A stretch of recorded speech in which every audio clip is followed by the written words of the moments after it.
तो हेलो दोस्तों, आज हम एक्सप्लेन करने वाले हैं हाल ही में आई हुई वॉर 2 मूवी को। तो चलिए अब हम बिना देरी किए हुए इस मूवी को एक्सप्लेनेशन को शुरू करते हैं। तो मूवी के शुरुआत में हमें दिखाया जाता है एक मंजू नाम की लेडी को, जिसे पुलिस गिरफ्तार करके ले जा रहे थे। उस पर इल्जाम था कि उसने एक कपल का मर्डर किया है, जो कि घर से भागकर शादी करने के लिए आए थे। फिर हमें कोर्ट का सीन को दिखाया जाता है, जहाँ पर मंजू कहने की कोशिश करती है कि उसने किसी को मर्डर नहीं किया है, लेकिन वकील पूरा इल्जाम मंजू पर ही डाल देते हैं कि उसने ही पैसे के लालच में आकर कपल को मार डाला है। तब सारे सबूत देखते हुए जज मंजू को 28 साल की सजा सुना देती है और मंजू कुछ भी नहीं कर पाती है। फिर हमें 28 साल के बाद का सीन को दिखाते हैं, जहां मंजू अब बूढ़ी हो गई होती है। इतने साल उसने इस जेल में कैसे भी करके काट लिए और मंजू की यहाँ जेल की मर्डर से काफी अच्छी दोस्ती भी हो गई थी, जो शायद मंजू को पसंद करता था और नाम था शंभू। इसीलिए मंजू जेल के कुछ भी मंगावा होता है तो उसे शंभू को कहकर मंगाती है। फिर यहाँ पर मंजू चुपके से फोन करके शंभू को बुलाती है और हमें पता चलता है कि शंभू की बेबी काफी समय पहले ही भगवान की प्यारी हो गई है और शंभू का एक बेटा था जिसे उसने रोन लेकर पढ़ने के विदेश भेजा था, लेकिन फिर उसके वही शादी कर ली है और शंभू का फोन भी वो नहीं उठाता है। इसीलिए शंभू अकेला रहता है और रोन भरने के लिए कुछ न कुछ काम की करना रहता है। खैर, फिर आज हम नए जेरल प्रकाश को आते देखते हैं, जिसका हाल ही में ट्रांसफर हुआ है और उसकी बातों से हमें पता चलता है कि प्रकाश ऊंची और नीची जाति में बहुत ही भेदभाव करता है, इसीलिए वो नीची जाति वालों को अपने करीब ही आने नहीं देता है। फिर रात में मंजू अपने सेल से बाहर निकलकर एक दरवाजे के पास आती है और वहाँ पर पहले से ही शंभू बैठा था और अक्सर ये दोनों यही मिला करते थे, ताकि शंभू एक छेड़ में से मंजू का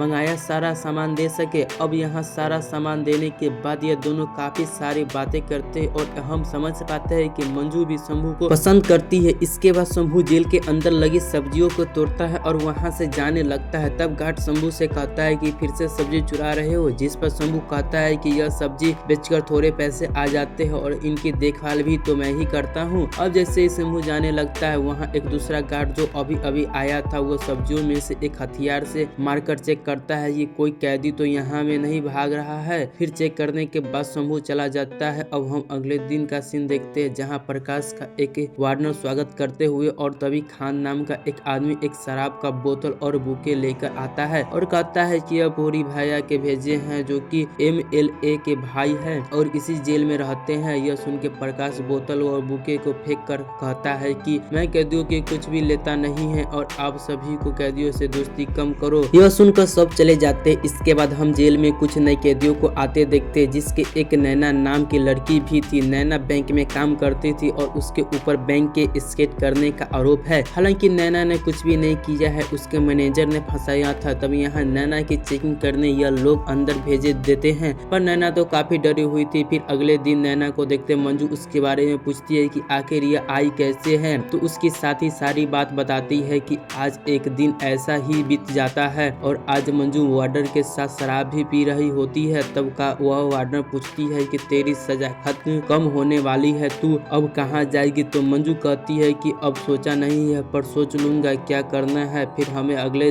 दिन का सीन दिखाते हैं, जहां आज कैदियों के पेशी के लिए उन्हें लेकर जा रहे थे, जिसमें नैना भी थी। तभी वहां पर भूरी आती है और वही MLA का भाई, और वह जाने से पहले अपने खेल रहे कुत्ते को बच्चे को खिलाता है और फिर उन्हें टायर के नीचे रख देता है। जो जैसे ही गाड़ी चलती है तो वो कुत्ते मारे जाते हैं। यह देखकर नैना के होश उड़ जाते हैं कि यह कितना निर्दयी आदमी है। हालांकि पूरे रास्ते भरी नैना पर ही गंदी नजर बनाए रखता है, जो कि वहाँ के वार्डनर भी देखती है, पर वह भूरी को कुछ कह नहीं पाती है। फिर कोर्ट पहुँचते ही वह सब लोग उतर जाते हैं, लेकिन भूरी वार्डनर रजनी को पकड़कर नैना के बारे में पूछता है और उसकी बातों से हमें पता चलता है कि वार्डनर के साथ भूरी हमेशा बदतमीजी करता है, पर उसका भाई MLA का है। इसी से वह डर के वार्डनर को कुछ नहीं कह पाती है। अब नैना की वकील आता है, जो कि कहता है कि आज मैं आपको बेल दिला दूंगा। तब यह बात भूरी सुन लेती है और वो वकील को बुलाकर कहता है कि इस लड़की को बेल मिली तो तू मारा जाएगा। यह सुनकर वकील भी डर जाता है और हम देखते हैं कि आज नैना को सही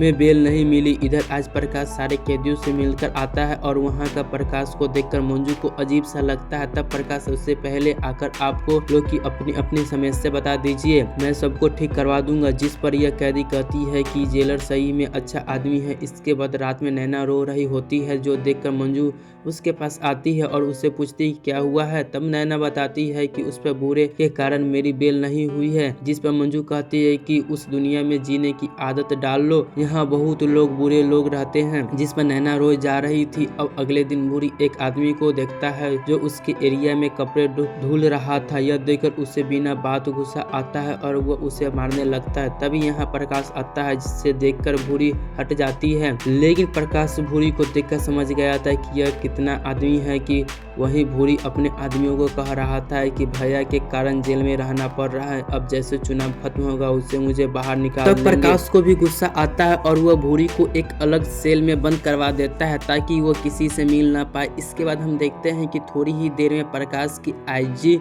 जी का फोन आता है और जो कहता है कि भूरी को उस सेल से निकालो, एमएलए का फोन आया है, वो प्रेशर बना रहा है। तब प्रकाश को आईजी की बात माननी पड़ती है। तो अब रात को जब प्रकाश अपने रूम में ड्रिंक कर रहा होता है, तभी उस पर भूरी जेल से फोन करके कहता है कि मैं तो अब तो आसानी से बाहर आ गया है, और यह कहकर वह प्रकाश को उकसाता है। इस पर तो प्रकाश को गुस्सा आता है और वो तुरंत नशे में भूरी को जेल में घुसता है और वो फिर से भूरी को बुरी तरह से मारता है, जिसे बुरी अधमरी हालत में हो गया था। तभी प्रकाश के हाथ में अंगूठी की चोट लगती है तो वो भूरी को मारने के लिए अंगूठी फेंक देता है, जिस पर प्रकाश भूरी से कहता है कि देख तुझे मैंने नामर्द बना दिया है, अब मुझसे पंगा मत लेना। यह कहकर प्रकाश वहाँ से चला जाता है और भूरी के खास वार्नर खान जो है उसी एरिया में ड्यूटी करता है, वह यह सब दूर से देख रहा था। अब हमें अगले दिन का सीन दिखाते हैं जहाँ प्रकाश को आईजी डांट रहा था और उसे पता चलता है कि भूरी कल रात से गायब है, प्रकाश ने उसे मारा था। और आईजी कहता है कि भूरी सेल से भाग गई है, इसीलिए अब वह इस पर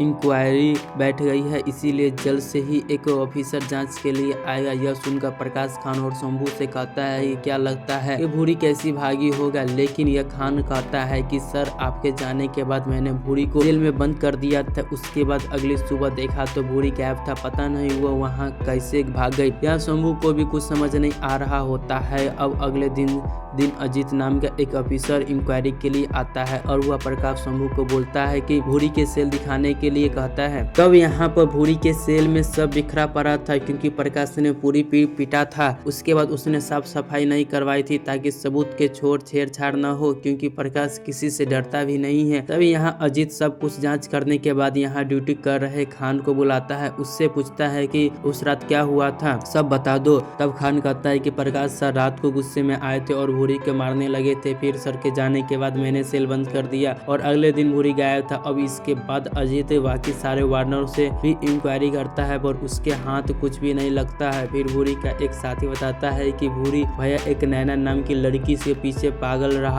रहे थे। यह सुनकर तो अजीत सीधा नैना से मिलने पहुंची है ताकि कुछ पता चले। तभी यहाँ नैना को बुलाया जाता है तो वह काफी डरी हुई होती है, पर नैना को भी कहती है कि मैंने उस कोर्ट जाते समय उसे देखा था, उसके बाद मैंने उससे मिली भी नहीं हूँ। यह सब सुनकर अजीत को समझ नहीं आ रहा था कि भूरी को कैसे गायब हो गया है। फिर रात को अजीत का हुआ गार्ड से बात कर रहा होता है कि भूरी से गायब होने वाली रात कुछ अजीब हुआ था क्या। तो गार्ड ने जो नया आया था वो बताता है कि ऐसा तो नहीं, बस वो शंभू की सब्जी लेकर निकला था और उसे मैंने चेक भी किया था। यहाँ से सीन पास्ट में जाता है जहाँ शंभू आज फिर सब्जी लेकर जा रहा था। तभी यह लड़का फिर से चेक करने आता है, लेकिन इस बार शंभू उसे हथियार छीनकर खुद कहता है कि मैं चेक करके दिखाता हूँ। फिर वह सब्जी वो उस वार पर करके बाद में शंभू चुपके से उस हथियार को साफ करता है और वो उस लड़की को दे देता है, यानी सभी शंभू को छुपा रहा है। खैर अब प्रेजेंट में बाकी गार्ड कहते हैं कि शंभू अक्सर रात को सब्जी लेने आता है सर, यह कोई बड़ी बात नहीं है। और यह लोग शंभू के बेटे वाली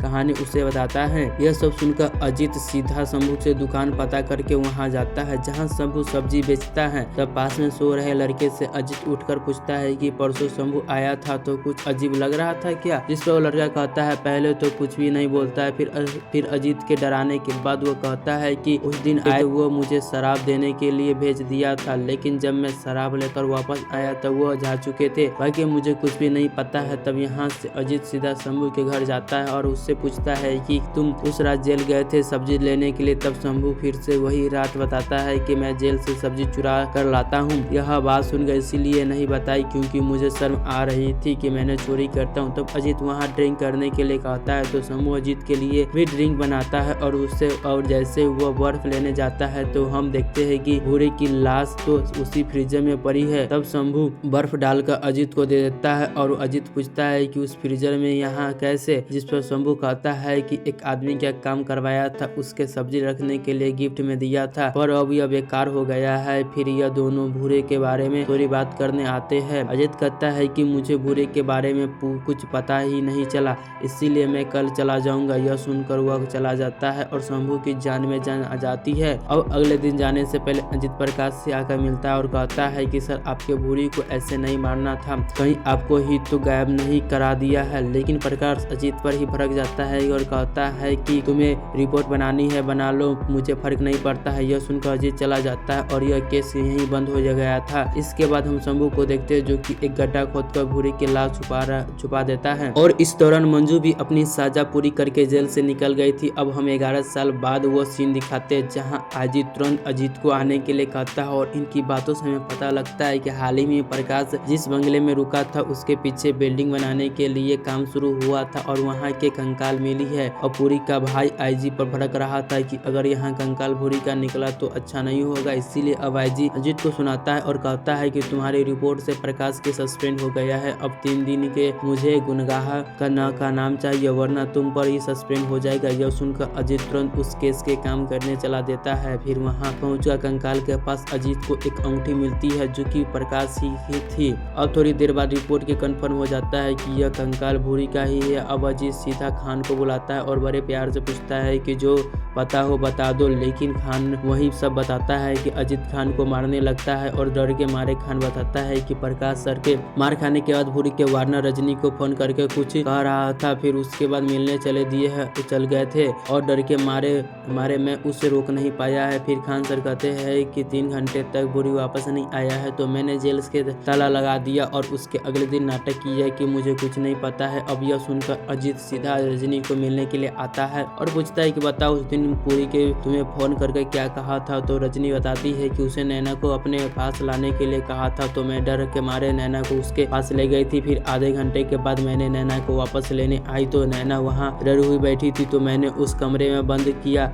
और नैना को वापस उसकी जेल में डाल दिया। इस पर अजीत कहता है कि यह सब काम करते हुए शर्म नहीं आई, जिस पर रजनी कहती है कि मेरे पति के इल्जाम में काफी पैसा लगा था और वह तो नहीं बचे, यह सारा पैसा में मुझे ही भूर ही देता था, यहाँ तक इसके बदले वो मेरे साथी दुष्कर्म कर चुका था पर घर चलाने के लिए मुझे उसकी बात माननी पड़ी। अब यह सब जानने के बाद अजीत नैना को पता निकलवाता है और वहाँ पर नैना अजीत को देखकर डर जाती है। फिर अजीत ने नैना को अकेले में बुलाकर कहता है कि मुझे सच जानने की उस रात की आखिरी हुआ क्या था, मैं किसी को कुछ नहीं बताऊंगा वरना इस केस को तुम पर आ सकता है। सब डर के मारे नैना बताती है कि उस रात वार्डनर ने मुझे एक कमरे में भेजा था जिसके पूरी पहले ही बैठा था और जाते ही उससे मेरे साथ दुष्कर्म करने की कोशिश की, तभी वो सीन पास्ट में आता है। अब हम देखते हैं कि यहाँ पर जो मंजू घूम रही होती है तो उसके नैना की चीख सुनाई देती है, तब वो वहाँ पर नैना के बचाने आ गई होती है, लेकिन यह भूरी तो इन दोनों में से मारने लगता है। तब मंजू ने भूरी का गला दबा कर उसे मार दिया था। फिर उसने नैना से कहा तू यहाँ से चली जा, मैं देख लूंगी।